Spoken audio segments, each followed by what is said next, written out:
what happens and as they join. Um, we are live and we will start to see the folks showing up. Hello, hello, welcome, welcome. Jennifer has joined. Thank you so much, Jennifer. Diane, Australia is in the house. Kyla, Texas is in the house. Julia, Wow. Jane, Heckles, welcome, welcome. It's a delight to have all of you here joining us today as we are celebrating, I want to say, one of our Hello Canada. Welcome, Marcy. It's lovely to see you. Um, as we are celebrating Stories250. Yeah, I'm going to go with celebrating because I think that's exactly what it's about.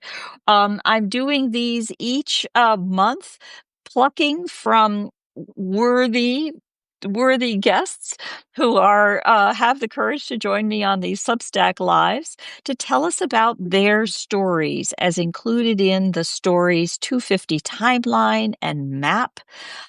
This has become quite a thing now, as we have 20 something contributors now in the timeline and story. And I'm delighted to welcome you, Bill Moore, to tell us your story about Joshua Naylor.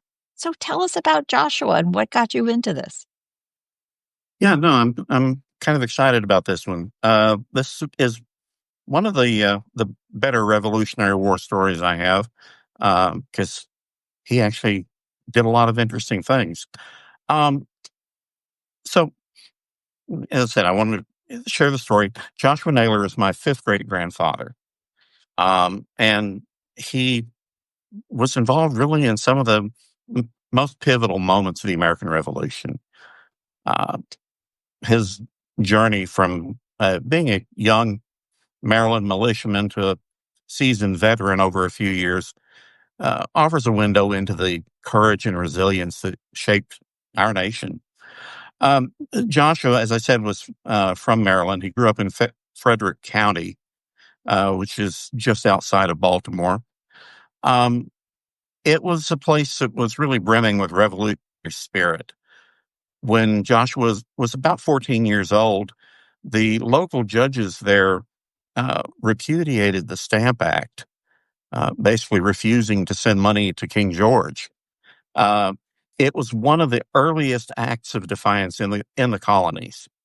Um, so as we move forward to 1776, Joshua was 24. He enrolled as a private in the Maryland militia. Um, There, he joined the 7th Company of the 1st Maryland Regiment. Well, they loved all these numbers. It was also known as Smallwood's Regiment. And he joined just weeks after that regiment was formed. Um, Before we get into the battles, it's really worth understanding how the military was set up at that point. Early on, each colony had their own militia, which was part-time soldiers really focused on local defense, more,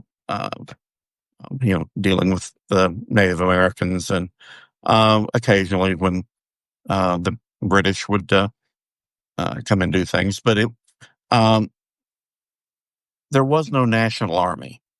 Mhm. And um, after Lexington and Concord, it became very apparent that a national army was needed. Um, June 14th, 1775, the Second Continental Congress voted to establish the Continental Army. Very next day, they named George Washington commander in chief. But it was still a patchwork of state raised units. Um, Joshua's regiment immediately became a part of this evolving force. They were organized under Maryland still, but were integrated under Washington's command. Mhm. So in July 1776, Joshua's unit was assigned to the Continental Army, and they marched 551 miles north to New York to join.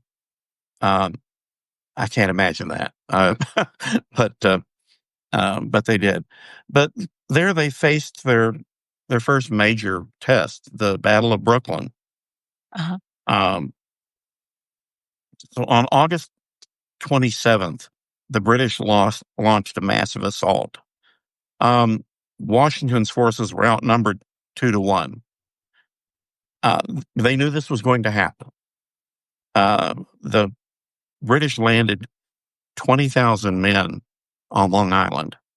Um, one one soldier, when he saw all the ships coming into New York Harbor, said it looked like they had brought all of London.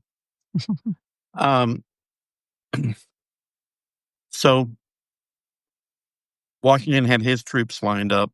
The British had theirs. Um, Across the middle of Brooklyn, there's a line of hills, basically, and there were passes, between the hills that soldiers would have to go through to get to the other side. Washington made one critical error. He did not station troops at Jamaica Pass, which was kind of on one end of the string of hills. Um, that allowed the British troops to come through and flanking the Americans. So they had troops on one side fighting, coming through other passes, and then the troops coming around behind them, basically, and the American troops were trapped.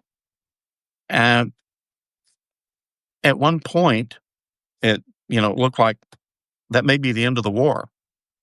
Um, Washington sent Joshua's unit um, around to get behind the British lines, basically just to make enough noise to give Washington time to retreat. So this unit became known as the Maryland 400, although there were actually about 500 of them. But they attacked from the rear, and a lot of the British troops were gathered in one area, and that's well, now basically Park Slope in Brooklyn. But they were at a stone house, and the Maryland 400 attacked it, repelled, attacked again, repelled, and this went on for some time. Um, what it did was allow time for Washington and his remaining troops to ferry across to Manhattan overnight. Um, and that was uh, that was really the reason for what Joshua's troops were doing. Um, Over half of the Marylanders were killed in the battle. There were 256 killed.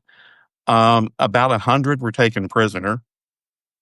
Just a few managed to uh, get out themselves. Um, Washington, watching the battle, was said to remark, "Good God, what brave fellows I must this day lose." But as I said, Joshua survived. He was able to rejoin Washington troops. The 256 dead were buried in mass graves in Brooklyn. The British buried them. Two long trenches.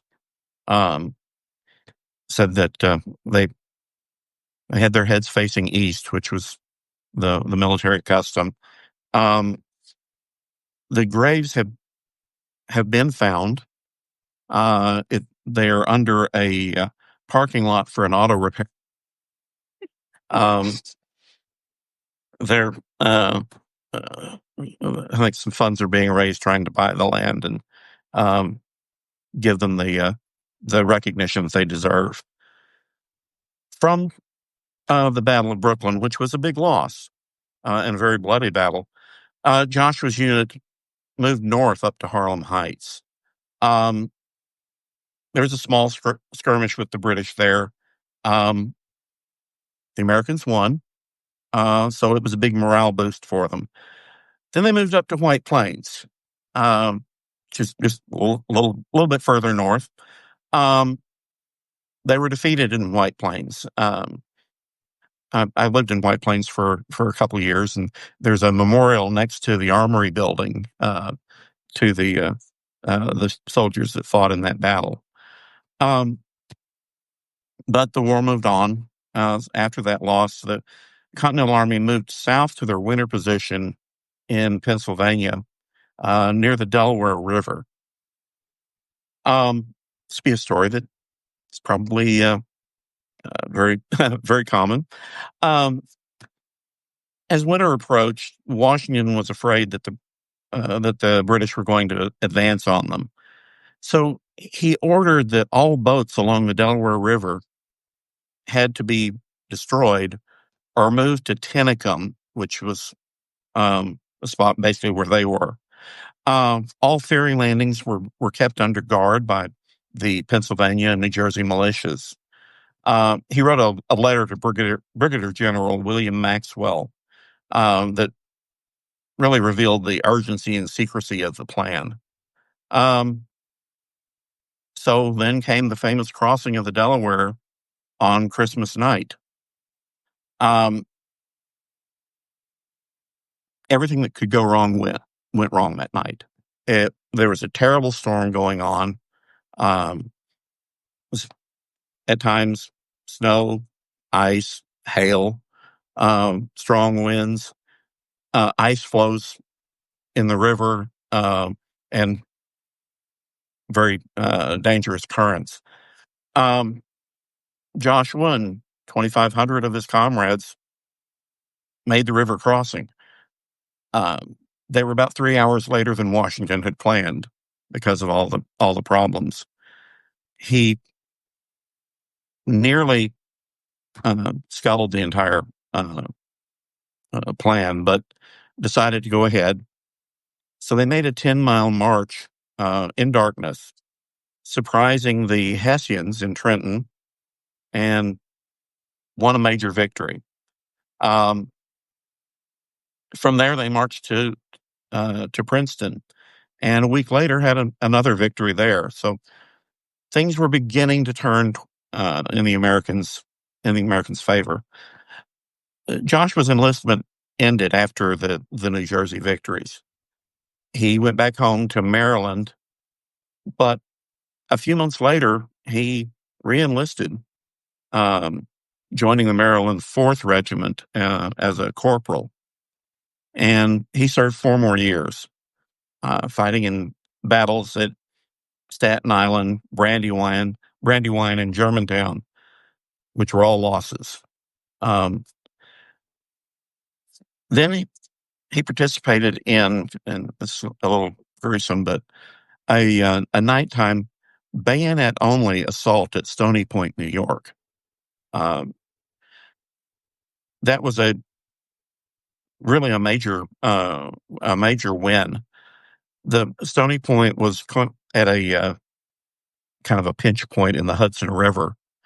Um, the British had a fort built there and were preventing traffic on the river, um, which made it difficult for Washington's forces to move around.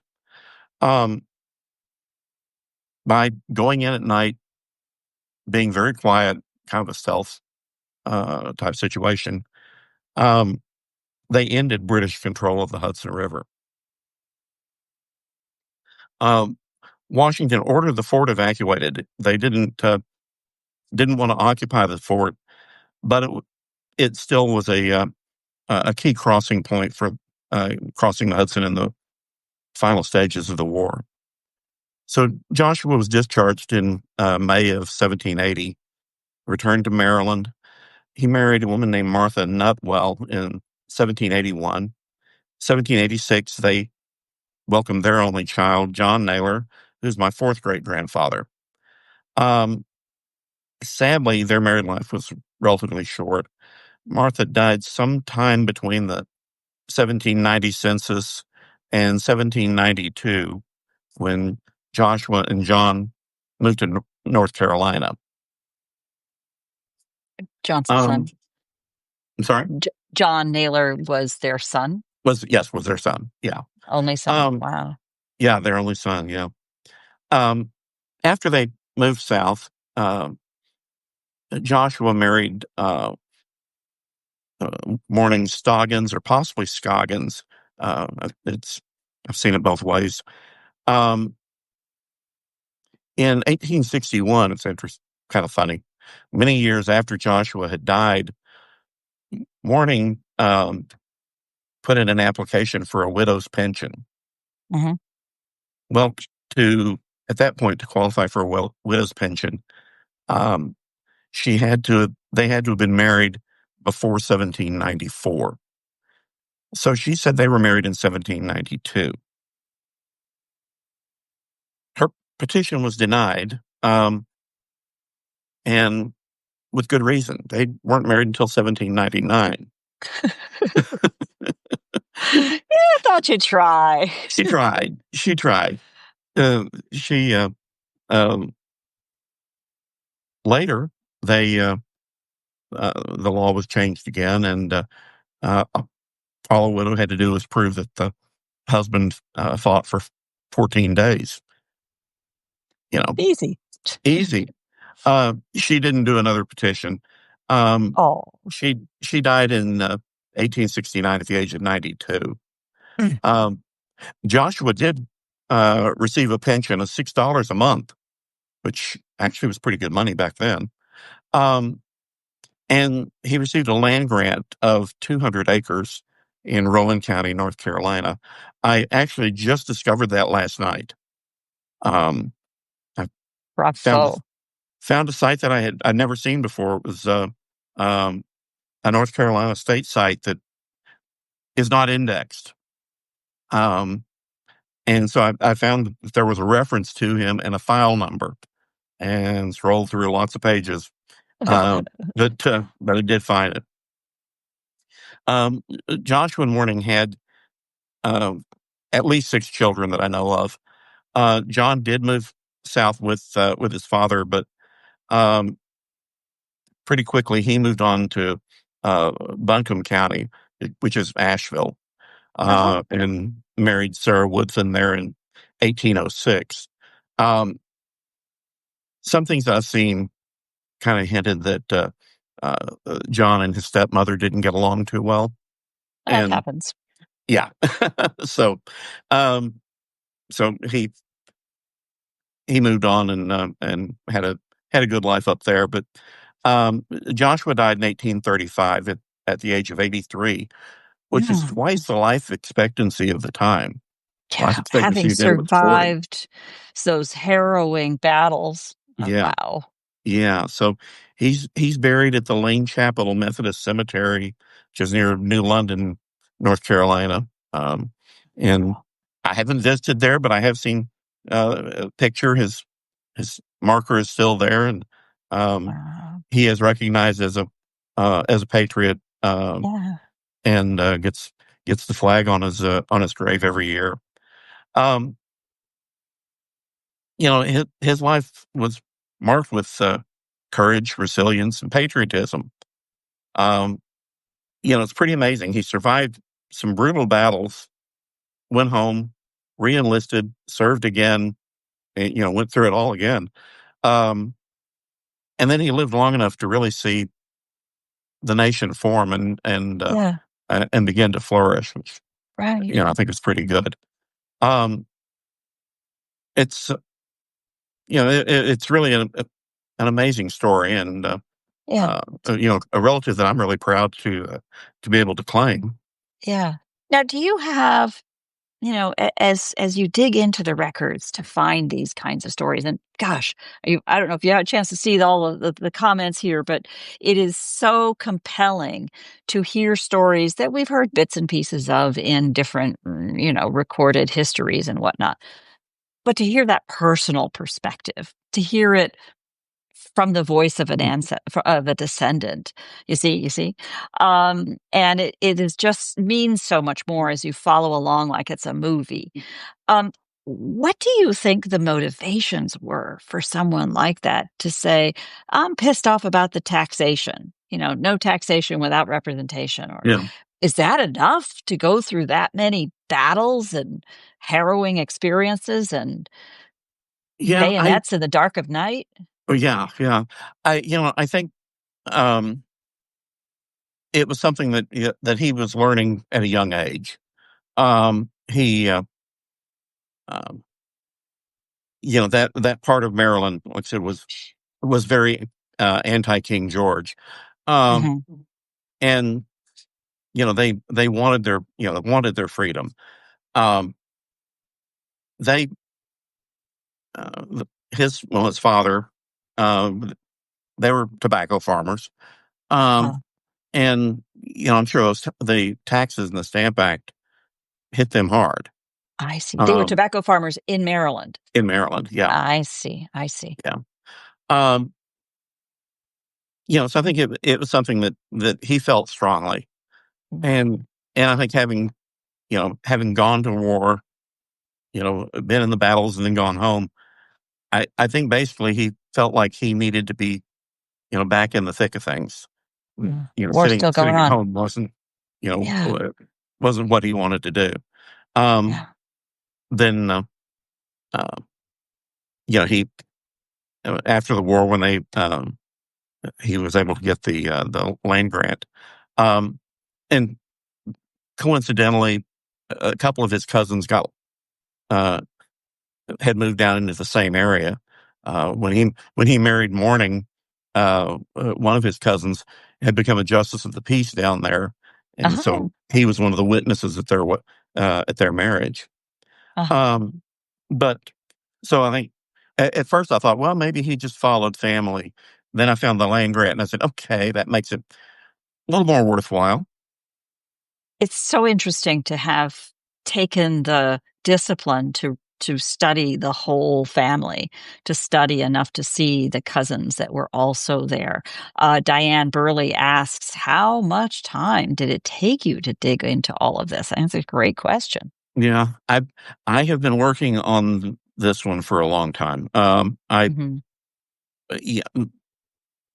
Yeah, things have come in bits and pieces. Hmm. Um, I years ago found a thing that was um, someone had written a letter to a family member, and um, I oh hi Julie, it's a cousin. um, I but there was a letter that was written talking about the patriotism that our ancestors had exhibited, and their bravery, and how important it is that we maintain that. And when I saw that, I thought, you know, I need to know more about it. And then when I started finding out that he was involved in so many battles, um, and it was it hit home. I lived in New York City. There's a big, wonderful cemetery in Brooklyn, Greenwood Cemetery. Hmm. I know. Um, it was very close to where that battle Oh, wow. Look was. at that. There's a there is a statue on the highest point in the cemetery, a statue of Minerva, Uh-huh. and she's standing with her hand raised, um, facing directly at the Statue of Liberty. Oh. Um, and Was it this was. was it erected after the Statue of Liberty? Yes, yeah, yeah. Uh-huh. But she is saluting Lady Liberty. Uh-huh. Um, Minerva was a goddess of war, Right. so it's war saluting liberty. Um, but there are a lot of uh, like the DAR SAR put on a lot of different events at that cemetery, Yeah. and all around the any anniversary of the Battle of Brooklyn. Um, Wow. but it's just another case where I kind of happened across some of these locations, Yeah. and when I moved up to White Plains and then found the plaque. At that point, I had no idea that he was involved in that battle. Yeah. Um, I just thought, oh, it's really, neat to have the history right here. Right. Right. Then I find out that we're, uh, we were living literally 4 blocks Right. from where that battle took place. I know. I think in my mind, the whole point of telling these stories is to make this historic event, um, personal for each of Oh us. yeah, yeah, Because, and as we've seen in the Stories 250 series, we have stories on both sides, all sides of this war, of this battle, and of the story of the enlightening as a period of extraordinary change around the world. And, we have a story of Hessian soldier who packs off to war in a foreign country at yeah. 14 or something. And we have all of these kinds of stories told from family who are now live in New Zealand and Australia. We see you, Anne. Uh, Jane, did we see you there too? It's just having these connections with so many of these just makes it so personal. I don't, I live in California. I've never lived where any of these stories happened, and it's breathtaking. I mean, I visited, oh, there you are, Jane. Thank you. Jane Chapman, who kicked this whole series off from Yeah. New Zealand, where she has family that participated in both sides of the war. And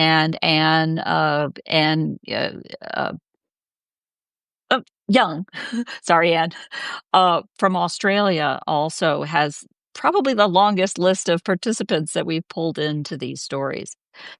I'm trying to do these each month as a one-on-one to keep telling the stories. I don't have a timeline. I could keep on going years after the big deal celebration at 250 years because I just think these stories told with a real human, personal descendants is remarkable. And I want to thank you so much for joining today to get these stories and encourage you. I rather suspect you have a few more stories in you that are going to continue. Is that right? There's still a few to come. Yeah. Still a few to come. There's no limit. Everyone is welcome to join in, and I'm always happy to pull people into the timeline and the map. I was very surprised. The map has been fascinating to see where all of our stories are anchored. And I'm always open to new ideas of other ways we can connect these things. Um, yeah. Barbara, I was at our my local genealogy society that I'm a vice president of, had a field trip yesterday to the main museum in Rochester, and I had to tell you there were several uh, Lafayette posters up. Um, yeah, I thought about you, but um, it was it was an interesting day. We had about 25 people, I think, uh, that made it to go in and spend a day researching and helping each other. Yeah. Well, that's the Rochester Genealogy Society, right? Yeah. Mhm. And, that's a reference to the project that I did around Lafayette, which again, not having lived on the mainland growing up, Yeah. that is all of you contiguous American states, and not having really ever lived where any of my ancestors lived, I did that exploration of the Lafayette story and all of the places that he touched. And his story, that's where I learned most of my stories about what happened where and what battles, is explaining what happened in Yeah. Brandywine and the rest of them. It's it's transformative to make those anchorages into family history, and that's kind of where it's really all about. So let's just keep this thing going. Chime in on the comments if you're watching this in video. I do believe we are close to an all-time record of the number of participants, and I'm very grateful for all of you. And I rather suspect that each of these is building on the others. And I'm just delighted to keep these going. Julie, lovely to meet you as a cousin. And since, Bill, you and I are cousins too, just That's just right. trying to grab a little bit of that glory. Um, Thank you so much. And I'm delighted, look forward to hearing all of your stories going forward. We're all kind of, hey, we're on this big marble together. Let's carry these stories together. Thank you all so much. Yeah, thank you. Bye bye. Thank you, thank you. So let's share that love and watch the video and talk soon. All Goodbye righty. now. Bye bye.